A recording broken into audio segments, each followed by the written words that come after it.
Constituição de 88, rapaz, é uma vitória da gente. É a É Constituição mesmo? mais avançada que a sério, gente eu já ouvi teve. tanta gente falando, pessoas que não são bolsonaristas, entendeu? Pessoas Claro. inteligentes, estudiosas e tal, falando que... Não, sério, professores mesmo, sério, falando que tem algumas coisas na Constituição Não, que são meio claro. esquisitas, entendeu? Tem muito garantismo na Constituição, uns negócios meio malucos. Por exemplo, a Constituição é muito longa, muito extensa. A maioria dos países tem as Constituições curtas, não precisa ser tão longa. Mas os países que têm Constituição curta, os Estados Unidos, por exemplo, os estados têm as suas próprias leis, né? Que é muito inteligente, na minha opinião. Não é o caso do Brasil. Infelizmente. Eu acho que o problema do Brasil é você colocar a lei em prática, mas botar a lei em prática para todo mundo. A Constituição ela é muito avançada. A Constituição ela é feita à luz do que aconteceu na década de 80, que é o momento que você supera a ditadura civil-militar, né? Então, uma Constituição chamada Constituição Cidadã, Sim. né? Ela garante direitos que não chegaram a boa parte. Cara, eu vou te dizer, olha a situação que a gente está vivendo hoje, né? Eu estava vindo para cá, eu estava vendo, né? Carcaça de frango. Isso aqui é carcaça, ou seja... É o resto do frango. É o resto do frango é o osso, né? R$9 o quilo. R$9 o quilo da carcaça de frango. Não, a gente tá passando por uma situação econômica drástica. Carcaça de frango, R$9. Eu nem sabia que vendia isso, que doideira. Pois é, R$9 carcaça de frango, né? Osso de patinho, R$13.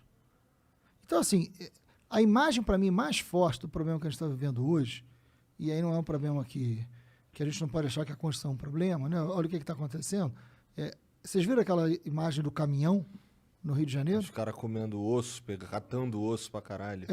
Resto. Aquele é resto de açougue É. que os caras levam, né? Então é um negócio assim, o cheiro é horroroso, é resto do resto do resto, e que sobrou do açougue. Né? Aquele caminhão parou, eram famílias e famílias chegando para catar aquele resto. Então, assim, eu tive o prazer na minha vida de conhecer o Herbert de Souza, o Betinho, que trabalhou na campanha contra a fome, né? E que foi uma coisa muito importante. Eu nunca imaginei que a gente fosse voltar a ter um país com 19 milhões de pessoas famintas. No Brasil de hoje.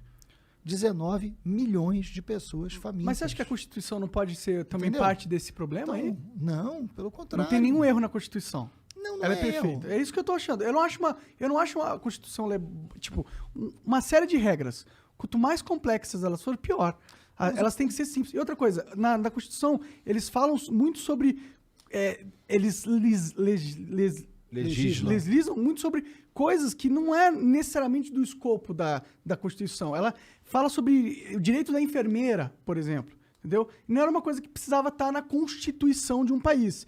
Então, eu confesso que eu estudei pouco sobre a Constituição, não li ela inteira e tal, mas eu tenho dificuldade de ter a percepção que a gente vive que a Constituição seja uma Constituição muito boa e avançada. Eu tenho essa dificuldade. Mas por que eu estou te falando eu estou dando esse exemplo da fome, da miséria, assim? Porque, assim, tendo uma Constituição que tentou garantir direitos, porque tentou, por exemplo, a Constituição Cidadã, feita à luz da década de 80, superando uma ditadura, sendo uma Constituição que visou garantir direitos, visou enfrentar a desigualdade social, hoje a gente tem isso, não é uma Constituição que garanta menos direitos que vai resolver, pelo contrário. O que a gente tem que fazer é conseguir tirar a lei. Esse é um grande problema do Brasil. É você tirar a lei do papel. O Brasil é um país muito desigual, cara. É um país muito desigual. Mas é muito desigual. E esse é o grande desafio do Brasil hoje. E só vai ficar cada vez mais, né? É um país de uma desigualdade muito brutal. E a desigualdade, cara, ela não é só assim, quem compra ou quem não compra. É uma desigualdade de futuro. Sim. Entendeu? Isso vem piorando. Cara, meu pai era uma pessoa muito humilde. Meu pai faleceu em 2018, né? Meu pai era uma pessoa muito humilde, muito simples, mas educou a gente com um nível de carinho, de trabalho, de exemplo, né? Porque o grande exemplo que você dá a um filho seu, a melhor forma de você educar um filho seu é o exemplo que você dá. Não adianta você dizer uma coisa para o seu filho e ele ver você fazer outra. Ele vai copiar o que você faz. Né? Não ele que vai você copiar o que você faz. Né? Você vai falar, respeita a sua mãe, ele vê você bater na sua mulher. Então, assim, não dá, isso acontece muito. Sim. Né? Então, assim, é o exemplo. Meu pai era um sujeito que me ensinou muito pouca coisa. Meu pai nunca me levou a um cinema, nunca me levou a um teatro, nunca me deu um livro. Né?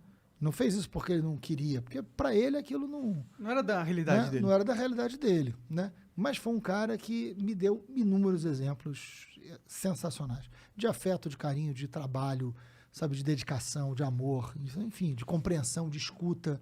né? Era um cara inteligente nesse sentido, né? Muito inteligente. Ele tinha certeza absoluta, que eu ia ter um mundo melhor do que o dele.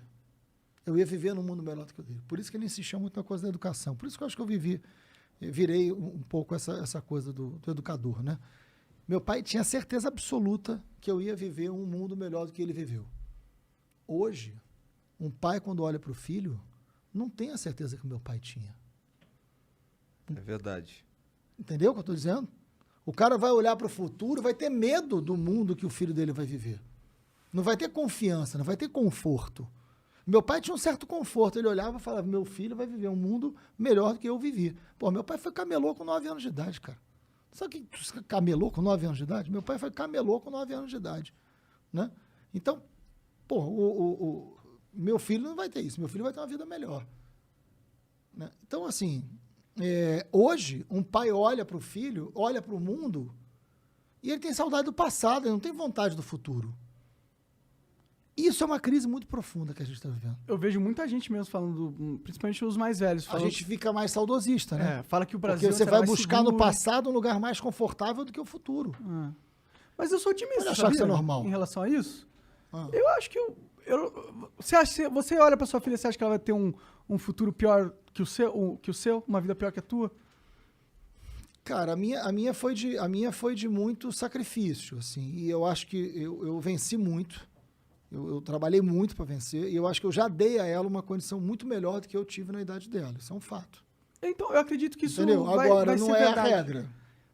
Talvez seja a regra, porque se você for parar a pensar, hoje, até uma pessoa que não é classe média vive melhor que um rei da Idade Média, entendeu? Tipo, a gente tem acesso à saúde, educação, conteúdo e tudo mais, que os reis não tinham. Então, se a gente for ver a tendência da evolução da humanidade, a tendência é realmente que nossos filhos tenham um futuro melhor, né? Porque o avanço da tecnologia meio que garante isso de alguma forma. Sim, mas a gente tem que fazer isso chegar para todo mundo, né? Eu argumento que esse é o maior desafio da humanidade agora. Exatamente. Porque o desenvolvimento tecnológico ele é um vai acontecer. Concordo plenamente contigo. Esse é o maior desafio. Isso é o que eu venho pensando demais, assim. Porque como é que você vai fazer para ter emprego para todo mundo? Com os robôs aí fazendo cada vez mais coisas, inteligência artificial. As escolas vão servir para quê daqui a algumas décadas? Né? Assim, a lógica, isso vai ter que mudar. A lógica das escolas vai ter que ser para uma outra coisa. Né? E, ao mesmo tempo, você não pode achar que um bando, seleção natural, vai morrer de fome, é isso mesmo, vai ter... Né? Você tem que preparar... Isso é bem cruel, né? Você tem que preparar... Exatamente. Você tem que preparar a sociedade para uma sociedade que não vai ter emprego para todo mundo. Então, você vai ter que ter renda, você vai ter que ter política de combate à fome, você vai ter que... O papel das escolas não vai ser preparar você para o mercado, porque não vai ter mercado para todo mundo, a escola vai ter que ter uma outra lógica e função na sociedade. Isso é um grande desafio. Eu acho que vai ter mercado para todo mundo, só que o problema dessa revolução é que o mercado ele vai estar com uma barreira tão grande de educação que a gente tem uma população que não se educa e não é assistida nesse momento, e a gente vai chegar num futuro onde todo o mercado todo requer pessoas que sabem tecnologia, sabem mexer com programação, entende mídia social, que está inteirado, mas a gente construiu uma base populacional que não vai ter esse preparo. Ou seja, os empregos eles vão existir, só que não para gente, não para muitos brasileiros. Isso, exatamente.